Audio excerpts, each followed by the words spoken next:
Hi అండి. ఈరోజు ఆలు ఫ్రై చేస్తున్నా అండి.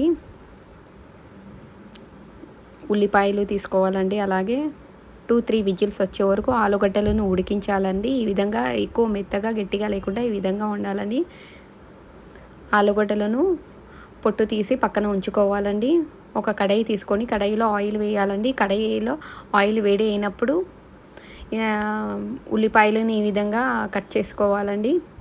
కట్ చేసిన ఉల్లిపాయలను ఆయిల్లో వేయాలండి. అలాగే ఒక మిక్సీ తీసుకొని మిక్సీలో పచ్చిమిర్చి, అల్లం వెల్లుల్లి పేస్ట్ వేయాలండి. కచ్చా పచ్చగా మిక్సీ వేసుకోవాలండి.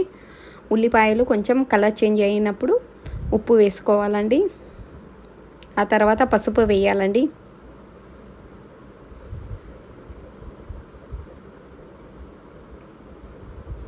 సింపుల్ అండి ఇది ఆలు ఫ్రై.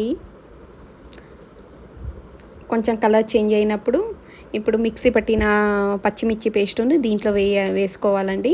ఈ విధంగా కచ్చా పచ్చగా ఉండాలండి.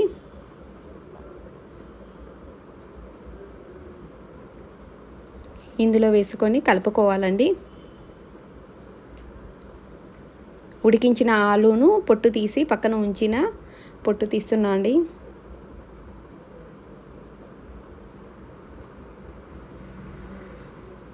ఇది దోశలో అయినా చాలా టేస్ట్గా ఉంటుందండి. చాలా బాగుంటుంది. ఆలు ఫ్రై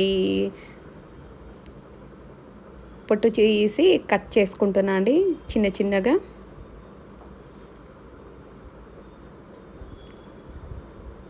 పిల్లలకి ఇష్టం కాబట్టి కొంచెం పెద్దగానే కట్ చేసుకున్నా అండి. కొత్తిమీర పుదీనా ఉంటే వేసుకోవచ్చండి.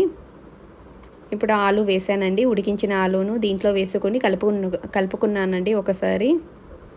ఇంతే అండి, సింపుల్గా ఆలు ఫ్రై రెడీ అయినట్లే. ఇప్పుడు దోశలో అయినా చపాతీలో అయినా చాలా చాలా టేస్ట్గా ఉంటుందండి.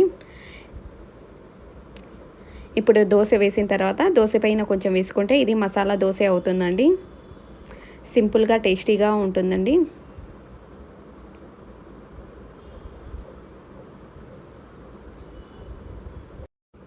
ఇప్పుడు నేను దోశ వేసి దోశ పైన కారం వేసానండి, కారం చట్నీ. ఇప్పుడు రెడీ అయిన ఆలు ఫ్రైని ఆలు మసాలాను దోశ పైన వేసుకుంటానండి. టేస్ట్ చాలా బాగుంటుందండి. ఒకసారి ట్రై చేయండి. మసాలా దోశ అవుతుందండి ఇది. సింపుల్గా 10 నిమిట్స్లో అయిపోతుందండి. ప్లీజ్ షేర్ చేయండి, లైక్ చేయండి, సబ్స్క్రైబ్ చేసుకోండి. థ్యాంక్ యూ అండి.